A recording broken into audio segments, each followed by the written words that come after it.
What's up, kinfolk? Welcome to the #1 ranked show. I am your host, RJ Young. Thank you for watching on the Fox Sports app, YouTube, or listening wherever you get your podcast. And a special shout out to you podcast listeners, because I am going to do the thing where I say, please, 5 stars, man. I'm lagging behind here at work, all right? I need the ratings. Help me, help you, and so we can make this thing into something that blows up in 2022. Like, I didn't even try to rhyme that. That's just how it happened. Today, we got to preview the Big Ten. We previewed the Big 12 already, and we're going to use the same format. My top 5 storylines. Going to talk about some breakout players. Going to talk about some teams that are going to overachieve. Going to talk about some teams that are underachieving or might underachieve. Maybe I'm here to get, told I told you so, or be told that I was wrong. I mean, y'all like to do that, and I like to do that, and that's kind of the sport of this show. So I want to get started with that off the top, starting with the first storyline, the first question I have for the Big Ten Conference. Will Ohio State and Ryan Day win their first national title together? So will Ohio State and Ryan Day win their first national title together this year? I want to say yes, and that's predicated on a couple of things, right? One is Ryan Day is Ryan Day. Since he joined up at Ohio State as offensive coordinator and eventually head coach, all they've done is won everything except a national championship. Like, quite literally, making a national championship game to get ran by Bama. Happens to the best of us. That was also a ridiculously awesome Alabama team. But what gets lost is that Ohio State wasn't even playing football until October, November 2020, right? And then you lose the head coach for a game of COVID, right? And then you got to come back, win the Big Ten championship, and you make your way in the college football playoff. You beat your nemesis in Clemson, and you get to the national title game against Alabama. This year, you got C.J. Stroud, Travion Henderson, Jackson Smith, and Jigba for the best trio in the sport. I sincerely believe that. Like, you saw, again, Trey Henderson is a cheat code. Like, he's all Madden, and you're on pro. Like, that's how that works. He's been that dude since high school. I could wax poetic about Trey Henderson and be here all day, but you understand, right? That is the bell cow back in the backfield. And yes, Ryan Day still wants to run the football. But when he doesn't run the football, that is a C.J. Stroud back there dropping dimes. Jackson Smith and Jigba is streaking all over the field, all up and down the field, across your face. Just ask the Utah Utes how that goes. A lot of folks kind of were looking at Chris Olave and Garrett Wilson kind of quizzical when they were asked straight up, who is the best receiver of the three of you? CJ, Chris Olave, Garrett Wilson, or Jackson Smith and Jigba? And those dudes said, nah, man, JSN, he that dude. And everybody's like, wait a second. You mean the dude that's number 3 on the depth chart? Help us understand. And they knew what we would see in the Rose Bowl. That man is him, okay? I'm here for that. And I get CJ Stroud, who's much more comfortable as a starting quarterback and seated in that way. Talking about last year, for instance, I brought up the Minnesota game to him and to Ryan Day. One of the things that Day's been really good about bringing up is that dude hadn't played football in like 2 years. He hadn't been hit. Like, the pace of the game was just different. And the way that he was able to grow into that role and be one of the better quarterbacks, one of the better players in college football and be a Heisman finalist only bodes well for the future. Now, on that front, it's about how good the defense is going to be, because we know that Ohio State's offense is going to put up 50. It's about, can you stop other people from putting up 50 on you, okay? Made the change. They went to go Jim Knowles from the other OSU down in Stillwater. He is coordinating the defense now, bringing that 4-2-5 with him, along with Tanner McAllister, who's going to play a little safety, kind of like a grad assistant on the field coming from Oklahoma State. He understands what the system calls for.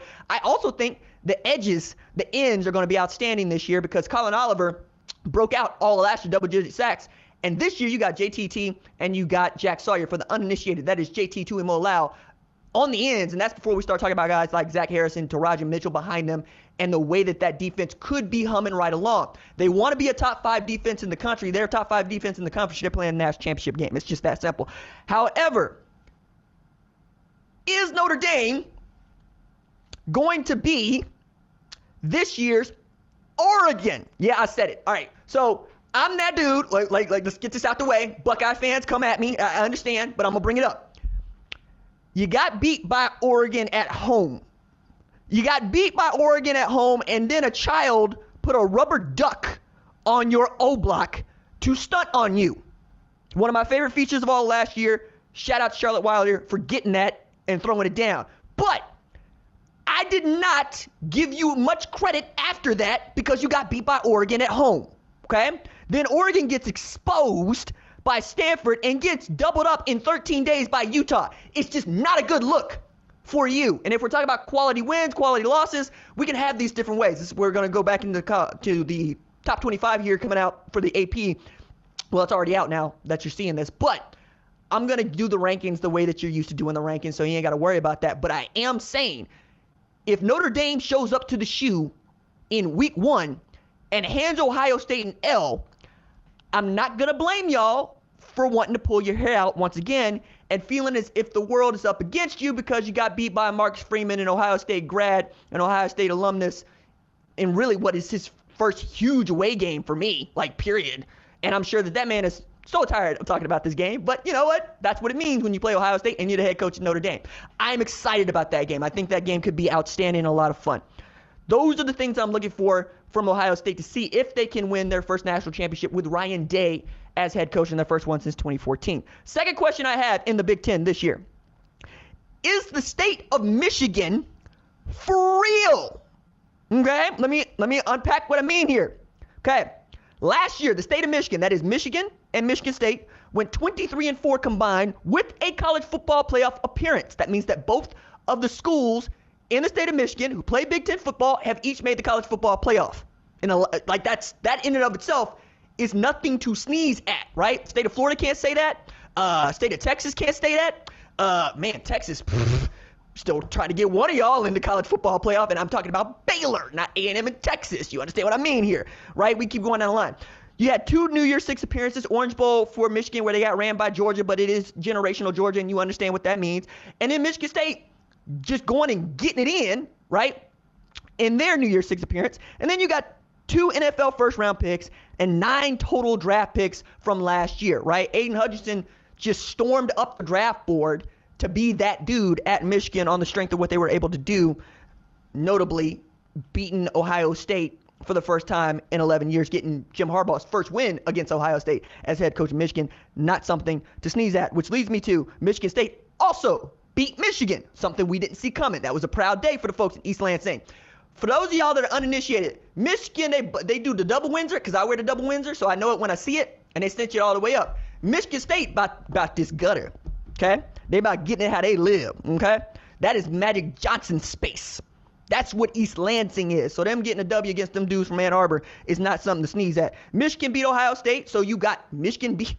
You got Michigan get beat by Michigan State, but Michigan beat Ohio State. You know, if we're doing the transitive math there, Michigan State's a better football than Ohio State, except they played and Ohio State ran them. You understand what I mean here. You can talk yourself into it if you're from the state of Michigan. Then you had both of these teams beating Penn State, which I got to say says more about Penn State than it does the state of Michigan. And I wonder how many of y'all have been paying attention to Penn State over the last couple of years here, because it ain't what you really thought it was going to be. There's one stat in particular that bothers me about Penn State. They have gone 16 consecutive games without a single 100-yard rusher. Now, if you know something about Nittany Lions football, you know they want to run the football. Like that's kind of what they pride themselves on doing. And yet, they don't have one dude the last couple of years who is their bell cow back. I'm betting a bunch on a dude I'm going to tell you a little bit later on when it comes to putting that back together. But Penn State, game recognized game, and y'all been looking kind of unfamiliar, okay? I'm asking. Show me what's really good in Happy Valley. Y'all get that week 1, you get the Thursday night game against Purdue. Let's see what you got. Show me what's really good. You know what I mean? You know? Shout out to James Franklin, who on the show last year and at Big Ten Media Days was saying our offensive line's going to be good. We're going to run the football. He made it pointedly so it told me I'm not saying that this year. I'm going to let you say that, and it'll be gospel. And I'm like, you know that's not how that's going to work. But he understands changing up his defense coordinator, lost Brent Pride at Virginia Tech, brought in Manny Diaz, who was let go at Miami. Mike Yurcich going into year 2 with Sean Clifford. And Sean Clifford was buoyant. Like, that dude was feeling kind of nice. Like, he's like, no. I have the same coordinator in the same system. I got Parker Washington over here. I got Mitchell Tinsley over here. I'm going to be throwing balls to my brother. It's going to be pretty fun at Happy Valley. And I remember what Sean Clifford was like 2019. He gets back to that, we could be up to something, all right? So, is the state of Michigan for real? We'll find out for sure this year. I think Mel Tucker is that dude. I love the way that Mel Tucker develops. I love the way that Mel Tucker recruits. He's doing this thing with NIL, which is that I absolutely love. I absolutely love. He's not poo-pooing it. He's not saying this is the world we live in. He's not saying we got to adjust or adapt. He's saying, no, I will help you create the business that is you.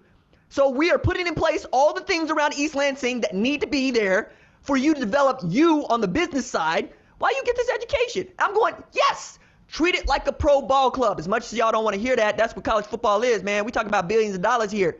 And the kids getting a little bit, and y'all catching feelings over this. You got to stop. You got to stop because you're going to get left behind. Now, if you're noticing, but Southern Methodist guy here talking about we're going to pay $36,000 a year to football and basketball players for being on the team. You know what that's called? It's called a salary. We just can't call it that because of NCAA rules and laws that make y'all feel kind of squeezy and squeamish inside.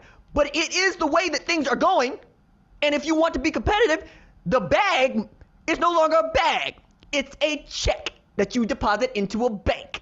I'm really excited about this era of college football, as you can very well tell. Okay, next question I have for the Big Ten. Is this the last stand for Scott Frost? Okay, if we were to use the term embattled for Scott Frost, I don't think we're speaking out of school here. We're not speaking out of school here because Scott Frost was 3-9 last year. Never mind, it's probably the best 3-9 team of all time. It's a dubious honor. Kind of like Crash Davis hitting the most home runs in minor league. It's not a record you really want to have. It's not something you want on your resume. It just kind of makes people look at you and ask, well, questions that you don't want to answer. Like, how do you win? How do you lose so many one-possession ball games, dog? And yet go put 50 up on Northwestern. Make us understand here, okay? It's also, he's 10-25 in the Big Ten. And nobody's felt more out of place in a conference with realignment since Nebraska decided to join the Big Ten. I think it works for the bottom line. I even think it can work for recruiting, but there was a time when Nebraska's roster used to be filled with dudes from Texas. Why were they filled with dudes from Texas? Because their parents could see them play and go beat up on Texas teams, Oklahoma teams. You get what I'm saying here. I remember I did this show at Media Days last year, and I had this question where I said, hey, say something nice about your rival, right? And the Nebraska players were going, who? Who are we supposed to be talking about here? Are we supposed to be talking about Iowa? Is it Iowa? Is it Oklahoma? Because they were playing Oklahoma for the first time in years last year. They were confused, and I think that's a great example, story to tell to kind of contextualize just how precarious the situation is at Nebraska, to say nothing of they got a new athletic director who also has our man Scott Frost taking a reduction in pay, who also has a show cause, and really needs to have just a bowl eligible season this year. I don't think that's the moon for them, honestly. I think you win 6 games at Nebraska, people are going to be excited about it because they just don't like being mediocre and bad. And that's why it hurts me, right? And it hurts most of the folks that grew up with the Big 12 in the 90s and the early 2000s. I know Nebraska as a monster. I know Nebraska as, nah, man, you mean we got to play Nebraska again? Or the 90s Nebraskas where it wasn't even close. They were just stomping a mud hole in Oklahoma and walking them dry. I know Tommy Frazier. I met Tommy Frazier. I know what that 95 Nebraska team is. I also know that Eric Crouch was the non-throwingest quarterback that I ever could even think about winning a Heisman Trophy. That's who Nebraska is. I need them to get close to that. Can they get close to that? So to get close to get close to that, Scott Frost overturned basically half the offensive staff. He's given up the play calling privileges to Mark Whipple, which I think is a bigger deal than a lot of people want to make it out to be, because I know Scott Frost as a play caller first. Remember, this is a man that really jumped into the national consciousness with what he was doing at Oregon. Okay? And then he goes down to Central Florida where they've been booty and said, no, we going to turn it tutti frutti. We going to go get this championship. Beat Auburn in the Peach Bowl, went undefeated, and y'all still want to deny Central Florida its national championship. I'm not going to let you because I'm still here, and they legitimately won. They ran the table. They beat everybody they have to beat. And then we just didn't want to give them Bama. I think you give them Bama, they got the one loss. But they didn't get Bama because the sport just won't evolve. We need to expand the playoff. We need to get to 16 teams. We need to have automatic bids for conference championships so that conference championships absolutely matter. But that's another discussion that we will continue to have throughout the rest of the season. Then the personnel, I think, got a lot better. You add Casey Thompson out of Texas. You add Chuba Purdy out of Florida State. It's a quarterback competition. And I say it's a quarterback competition, podcast listeners. I'm making gross air quotes because it ought to be Casey Thompson's job. Like, it's his to lose, I think is the way to put this. Because this is a man who's going into his last year of eligibility, and he can transfer up to Nebraska to sit no bench. Like, that's just not what it is. Now, I know y'all want to be this competitive nature of, like, may the best man win. What I'm telling you is if Casey plays to his ability, that's him. Okay? I remember Casey playing down at Southmore and then over at Newcastle. That dude can absolutely spin it if he's given an opportunity to do so. And then behind him, he's adding the best JUCO player in the country last year, Anthony Grant, who went for something like 1,800 yards down in New Mexico Military Institute. Outstanding tailback. I think they're going to have opportunities to be great. LSU wide receiver transfer Trey Palmer's there. Mickey Joseph comes back home after putting together what is legitimately one of the greatest wide receiving groups of all time at LSU with Justin Jefferson, Terrace Marshall, and of course our man. All right, I got a running joke about Jamar Chase. And the joke is Jamar Chase going up at media days before Oklahoma plays in the doggone Peach Bowl. And, you know, the question is, how are you going to deal with this press man coverage from a guy like Trey Brown? Trey Brown was playing corner at Oklahoma. He says, I want him to put his hands on me. I want him to put his hands on me because I'm going to put my hands back on him. And he's going to feel me. He's going to understand I'm not the man you get physical with. And I'm like, man, all right, cool, fine, whatever. Jamar Chase went to work on Oklahoma. It's cool because Jamar Chase has gone to work on literally everybody. But Jamar Chase went to work on my squad, man. I'm looking at Mickey Joseph and, hey, take it easy. You bring some of that to Nebraska? You have these Husker wide receivers running around like Ohio State wide receivers? Like Oklahoma wide receivers a few years ago? Yeah, you might be in the mood to put up 50 on somebody. So I wanted to go well for Nebraska is the real take here because I think Nebraska can be good. I think they have to be good, and I think we're going to get an opportunity to see that when they play Northwestern in Dublin, Ireland. I'm really fascinated with that game. And I hope for both of those programs, it acts as a jumping off point for what they are capable of in 2022. Okay, my fourth question that we got to get to. Will the Big Ten West, in parentheses, ever produce a college football playoff selection? Think about it from this standpoint. The Big Ten West is not unlike Phil Mickelson once was, the best player to never win a major championship. The best division to not produce a college football playoff selection. Like, think about it. You got Wisconsin, who's always going to be good, if not very good. Like, bad for Wisconsin is 9 wins, right? Minnesota has reached them and said, no, we can play with Wisconsin. Look at what we did last year. Without our best tailback, our best player, right, and Mohamed Ibrahim for most of the year, you're working down your offensive line. You're figuring out your passing situation, which was abysmal. You still managed to win 9 games. And then Iowa ends up being the class of that conference and rising to a top 5 program in the middle of the doggone season. And yet they still can't get a team into the college football playoff. Now, I put a bunch of this on divisions. I think divisions are stupid at this point. The game is get as many teams into the playoff as you possibly can. It works for the SEC because the SEC has shown over and over again that it's produced the best football. One of the ways you can do that if you're the Big Ten is just by getting rid of all your conferences and making everybody play everybody and giving us the matchups that we want to see, but also giving a road for Ohio State and Michigan to play for for a Big Ten championship, right? And maybe there are 2 teams that get into the college football playoff, and you got 2 in there. I really think that it's going to be difficult for Wisconsin, Minnesota, Iowa, Nebraska, Purdue. Purdue's good. My goodness. Northwestern on the odd year. You get what I'm saying here? Like, I don't think this is the year because Ohio State is that good. And I don't know of anybody that's not picking Ohio State that is looking at this sport from an objective standpoint. But I would like to see it. Like, in my most Monique voice, I would like to see it. Now, if it ends up being Purdue because they want to sling the ball all around, that'd be great. If it's Minnesota in that inside zone they want to run, or that I think is pretty doggone good, play great defense. Hell, the only team that I don't think is capable of winning the Big Ten West as it stands right now might be Illinois. And I'm probably sleeping on them if you ask folks around the Illini program, based entirely on Chase Brown being in the backfield.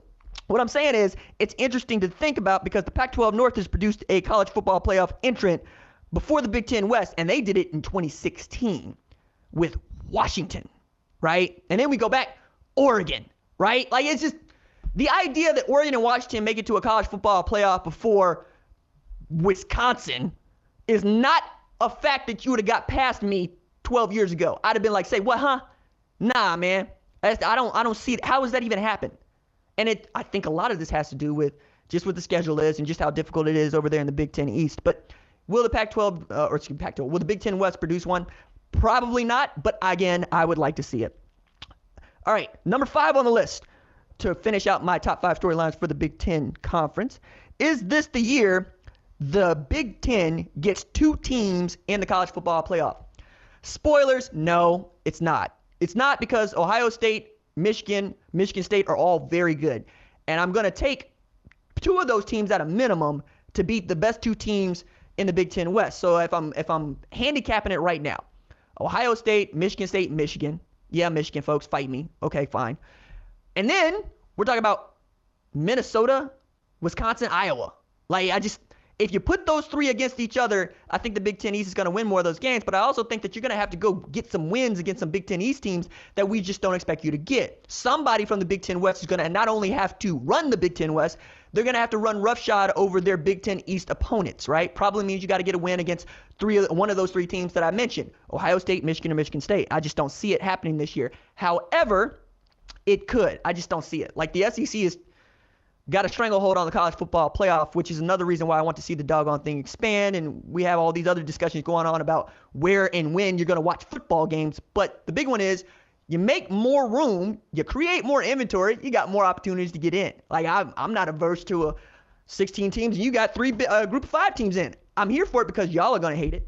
And that's just going to give us a lot to talk about. But I love digging through chaos. It's my favorite thing. I really do. I thrive at times of chaos. When it feels uncertain, nah, man, that means I'm going to put the pedal down and we're going to throw this mug into the corner and I'm going to make it stick. Have me running through a crash because I'm usually not going to be in a fast enough car to just go outrun Lewis Hamilton or Max Verstappen. I just need a little luck here every now and again. That's all I'm saying. That's my group of 5 teams. Just give me a little bit of luck, Give me Fernando Alonso having an opportunity to hold somebody off on the back end, right? Because he will make that car as wide as the doggone road. He'll make it as wide as 2 roads. And it's be some Gandalf stuff. You shall not pass. And it's not just because he's as old as Gandalf himself. Yeah, I said it. All right, so I want to move from my 5 top Big Ten storylines. Let me do it again. Top 5 Big Ten storylines into a couple of questions that we have, right? First one being teams who will overachieve. Who are the teams who will overachieve in the Big Ten Conference? I gave what I think are 3 good examples here. One is Minnesota, and a lot of this comes from win totals, for which we got from Fox Bet, But the reason I put Minnesota on this list is they're listed at 7.5 right now. That means they got to win 8 for you to get your money. And I'm here trying to get you your money. Like, we don't like to say it too loud, and I certainly don't like to say it too loud because then it's the only thing I get to talk about. But I'm pretty good at picking winners. Okay? I watch a lot of college football. I read a lot of college football. I stay up on injury news. I understand whose offensive line is good. I understand whose offensive line is trash. I'm also partial to winning. I think Minnesota winning 8 games is on the table because you look at this non-conference schedule. My goodness, man, you got New Mexico State, who just signs up to get their butts kicked. Like, honestly, it ain't even no money in the bag situation with New Mexico State. They just gonna take your money. Like, hey, cool, we gonna get beat down and we gonna get our money. We gonna keep trying to build our football program. I understand that. Then you got Western Illinois, the Catamounts. Now, I'm the type of dude that knows that the Western Illinois is the Catamounts because I'm that college football dude. But you didn't know that, and you don't even know where in Illinois Western Illinois is. Matter of fact, you probably look at me like Uncle Elroy and say Western. It's in the west of Illinois, like how you spell Versace, Sachi. That's how you spell it. Y'all need to go watch next Friday. I'm not going to catch you up on that. I might get in trouble. Anyway, and then you got, I think to finish this out, this non-conference slate, Colorado. I love Robert Barnes. I love Carl Durrell. I like talking to him. But unless you got a quarterback back there that I can trust to complete passes, that's going to be tough because Minnesota's going to come out here trying to take your head off, and then they're just going to run the football on you. Come to think of it, off the top of my head, Colorado got Texas Christian and Minnesota on the schedule. I wouldn't have done that because if I beat them, I don't think many people care. If I lose to them, my base, my home fans are going to be the people coming after me. Like, put Alabama on it, put Ohio State on it. Don't put Texas Christian on it. Like, if you lose Texas Christian, that's just not a good look for anybody. That's just not, right? I don't know that I would have done that for a non-conference. But I think they win all 3 of those games, and then all you got to do is win 5 among your Big Ten schedule. That's doable for a place like Minnesota. And think about that for a second. PJ Fleck is becoming for Minnesota what Mike Gundy is for Oklahoma State. Synonymous with winning and putting together some of the most memorable years and memorable run in program history. That is a nice place to be rowing the boat, okay? To say nothing of, you saw me, I was having my grown man on at media days. Only dude that's keeping up with me was PJ Fleck. Respect. Not everybody can pull off loafers without socks, but PJ could do that. I'm just letting y'all know. I know this. Game recognized game. What I'm saying. All right. Next team I put on this list that I think will overachieve. Purdue. Shout out to my man Rago. Look, it's not just because Rago's my man. It's also because Purdue's really good. Like we've been doing this for like 4 years now, basically since the Boilermakers running their train over the Bucknuts with Rondale Moore absolutely toasted people. Yeah.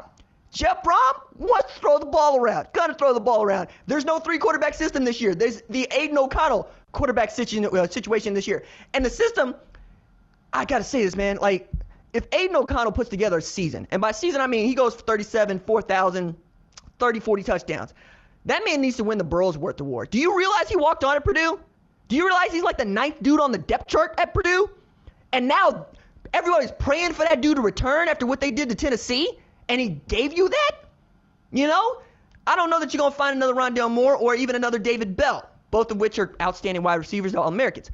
However, somebody over there could play. Maybe it's Brock Thompson. We'll find out. You add Tyrone Tracy from Iowa, really great tailback. It's going to shore up a run game that wasn't great. And then just keep a lid on the defense. You keep a lid on the defense at Purdue, you're going to win more than you lose. You can put together another one of these magical years. There's never been an 11-win season in Purdue history.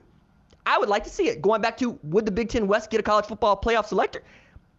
Go run it up, Purdue. Go run it up, Boilermakers. Make West Lafayette, Rose Ada, that kind of place that nobody wants to come to. You can do that. I believe in you. I believe on you. I know the folks down in South Bend don't believe in you. I know the folks in Bloomington don't believe in you, but I believe in you. I think you can get this done. I think you can get this had. All right, so their non-conference looks like this with got to get over 8 wins.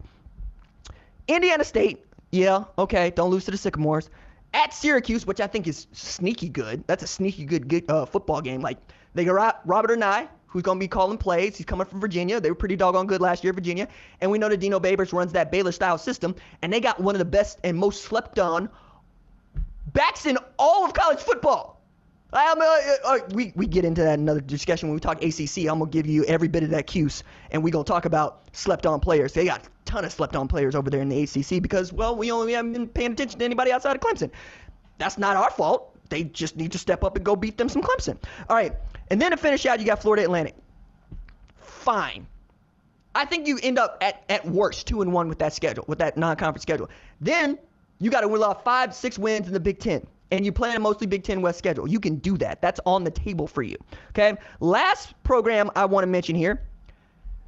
Rutgers, I'm gonna shout you out. Don't do me dirty now. Don't do me dirty, because I shouted you out last year. I gave you run last year. I had Ben Verlander, friend of the show, right? Homie, Ben understands. We knuckle up. But I had the homie Ben coming on the Spaces with my man Jeff calling me out, talking about, hey, RJ, you really gonna tell me you think Rutgers can go beat Michigan? Is that what you gonna do? I'm like, yeah, I think they can. What y'all do? What do y'all do? Y'all got this close. You got finish. Isn't that what everybody puts on a helmet? Isn't that what your fourth quarter slogan is? When you throw your fours up, finish. That's all I'm saying, Rutgers. I want you to be great. I want Piscataway. I want y'all to be great. I know that you wanted the first college football team. You've been playing this sport for the entirety of the sport. You helped create the sport. Why you got to be one of the worst teams in the Power 5, man? Now, Greg Schiano has brought Gavin Wimsatt in. Now, they haven't a QB derby, and they got a new defense coordinator who came from Maine to Minnesota to coaching defense. Look, if you don't give Gavin Wimsatt some snaps, I'm going to have some things to say about it, because I watched that man drop dimes. He's one of the better quarterbacks to ever commit and play football at Rutgers. Give that man control of the offense, Sean Gleason. I use Sean Gleason's full name because I remember him for the year at Oklahoma State. Then he went back home, right? He came from Princeton. He wanted to get back home. I understand that. Get this man the keys. Let me see what Gavin Wimsatt do with it. Okay? Give him the ball and watch what he do with it. Now, the over-under situation for our brethren in Piscataway is 4.5. I'm picking 5 here. Okay?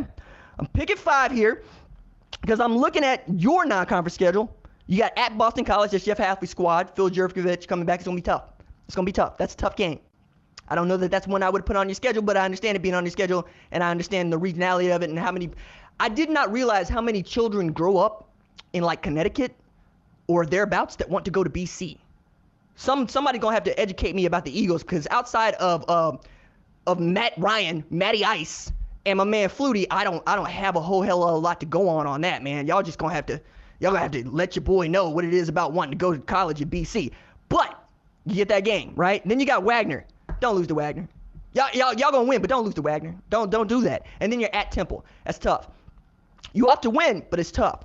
You go 2-1 with that schedule. I'm asking you to get 3 wins. Three wins. Three over the course of 4 months. 3 in the Big Ten. That's it. You get to 5. And 5 is 1 away from 6, which would actually make you bowl eligible as opposed to being the next team up when somebody else gets COVID. Because I understand they play in the bowl game, but there's that asterisk next to it. I just want y'all to get in there for real. I don't want to be the only national dude talking about Rutgers football, Scarlet Knights. Don't do that to me. You have more respect for me than that. I know you do. Okay? The folks in Texas, San Antonio got more respect for me than that. I'm just saying. I'm gonna shout you out. I'm laying it out here. I picked you. Don't let your boy down.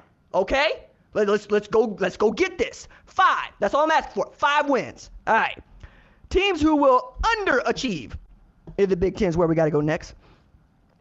All right.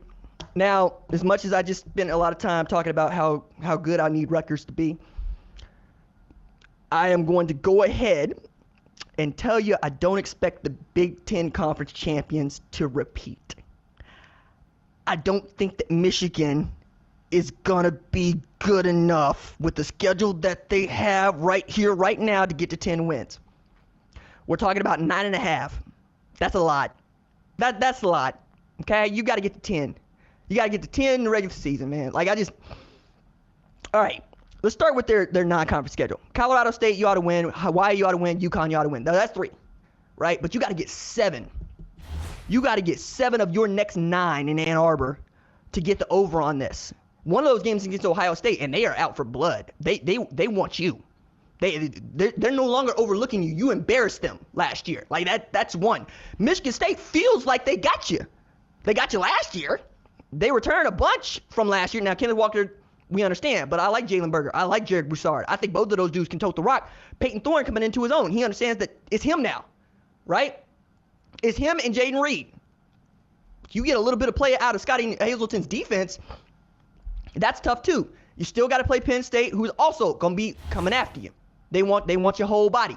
They don't want a piece. They want the whole thing, Bob Barker style. I'm saying, I just don't see you getting to 10. 9, 8, easy.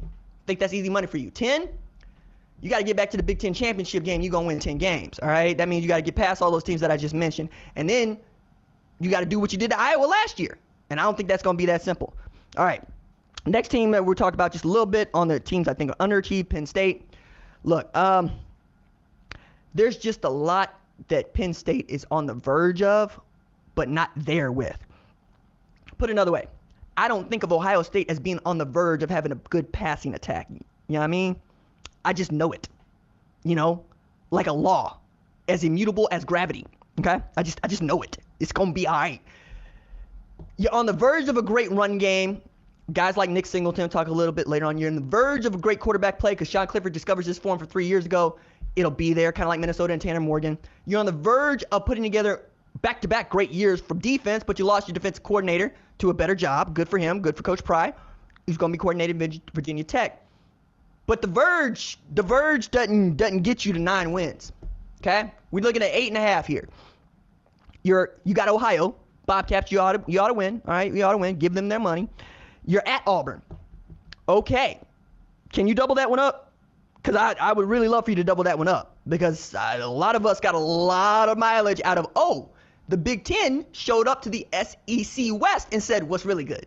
Well, it was really good. But now you got to go down to Auburn in what is going to be a prove-it year for our man Brian Harsin. When we get to the SEC preview, it's gonna be something different, dog. Like we have so many things to discuss over there.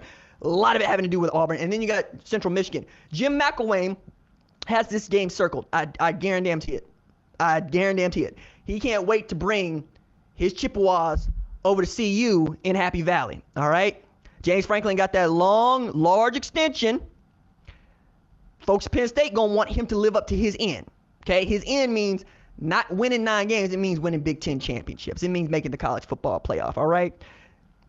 You get to 9 wins, you can have all that. I just see it as difficult. It's hard. You play in the second most difficult division in all of college football. Great for me. Great for me as a college football fan, college football analyst. I love watching great football. Not necessarily great for you because we're not going to talk about the 3rd best team, 4th best team in the Big Ten East. It's not what it's going to be. All right.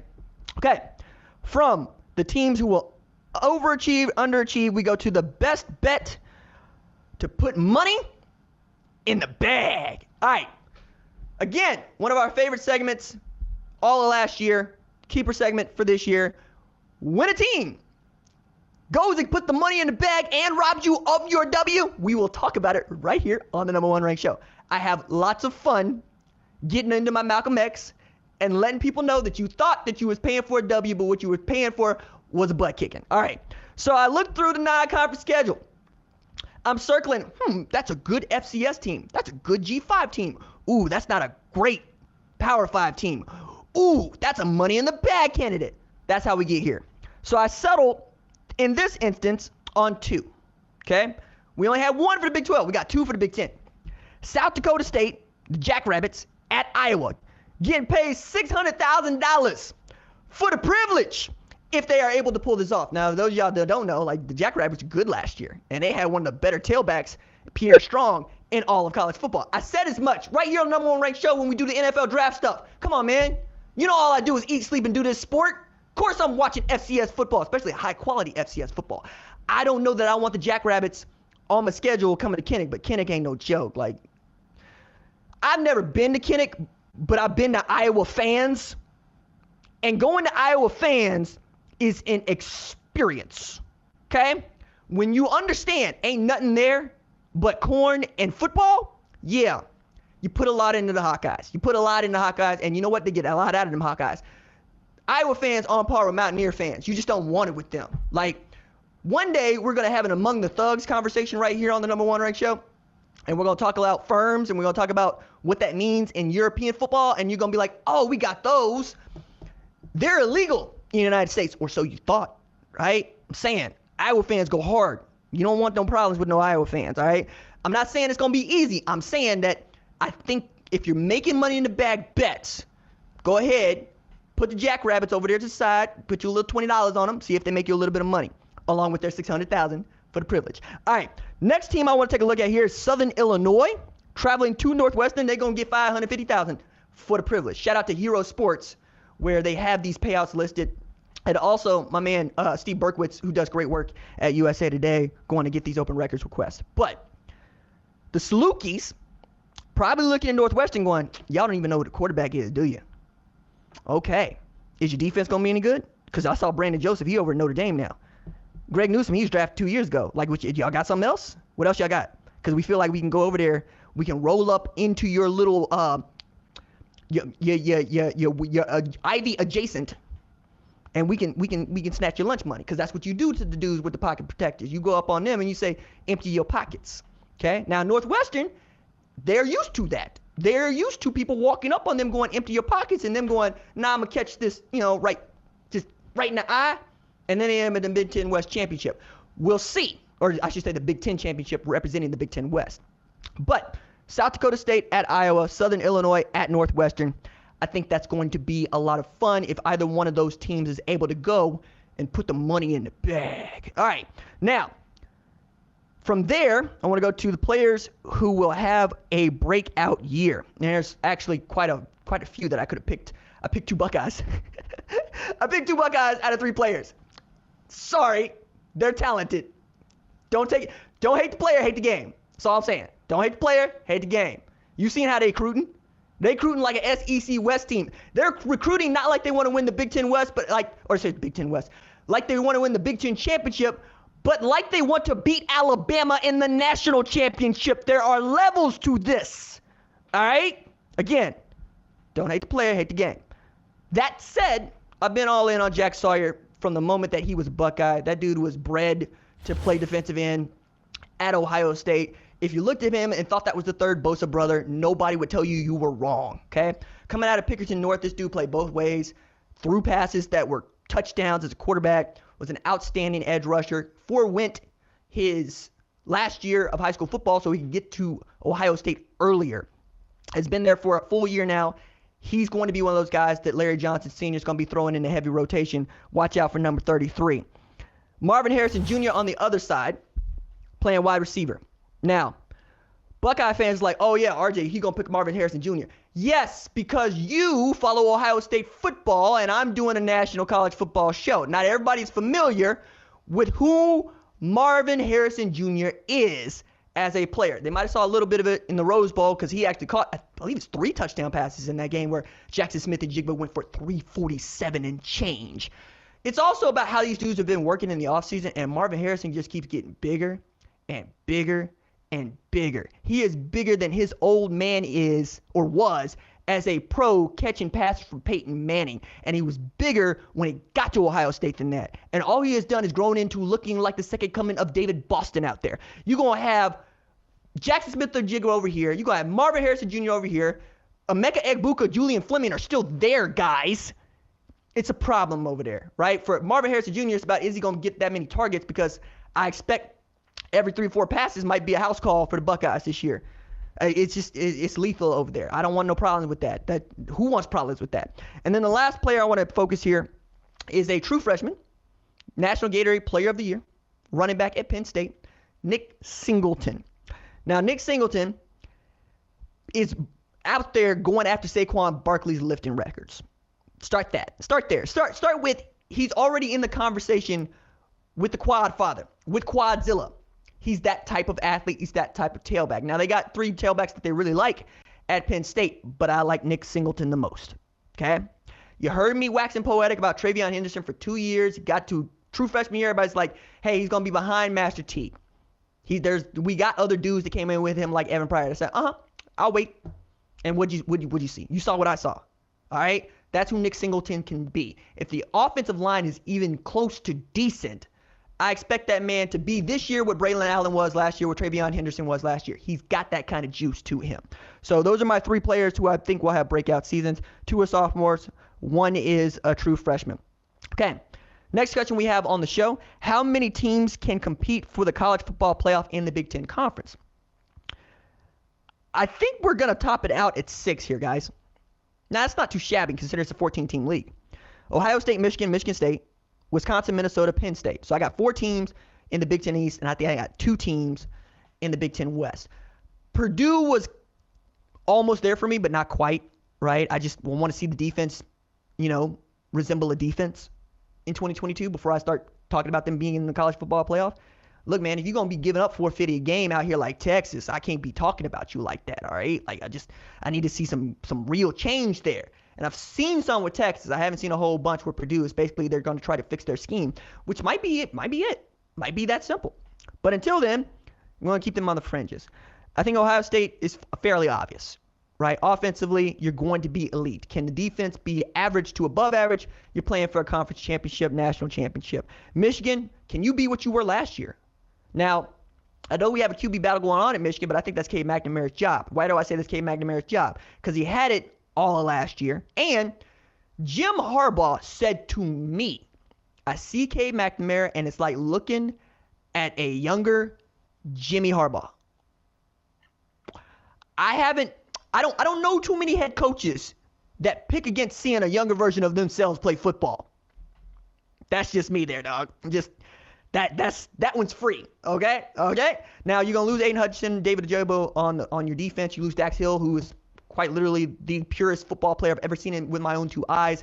Coming from my home down to Tulsa, you got a lot that you got to change up over there. But you got Blake Corum coming back in the backfield, Donovan Edwards coming back in the backfield.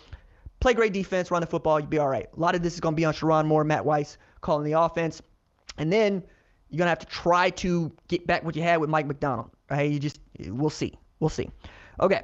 After that, Michigan State, Peyton Thorne, continue to make those leaps. You're great on play action pass, but that means you got to be able to run the football. I think with Jarek Broussard transferring from Colorado and Jalen Berger transferring in Wisconsin, you're going to have some of that. Just keep the lid on the defense. You're going to be all right.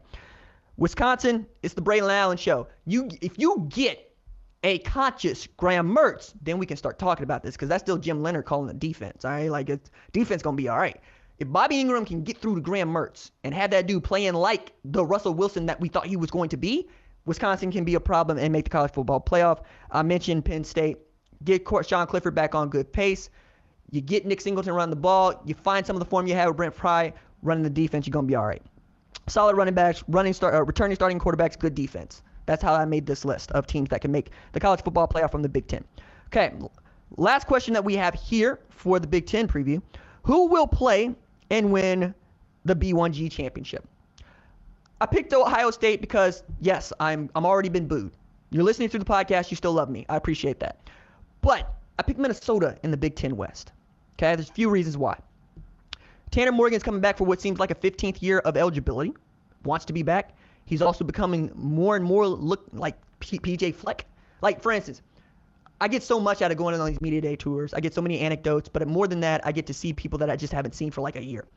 So I meet Tanner Morgan. And I say, how are you doing today? And he says, I'm doing elite. Cool. I meet PJ Fleck later in the day. I say, how are you doing? He says, I'm doing elite.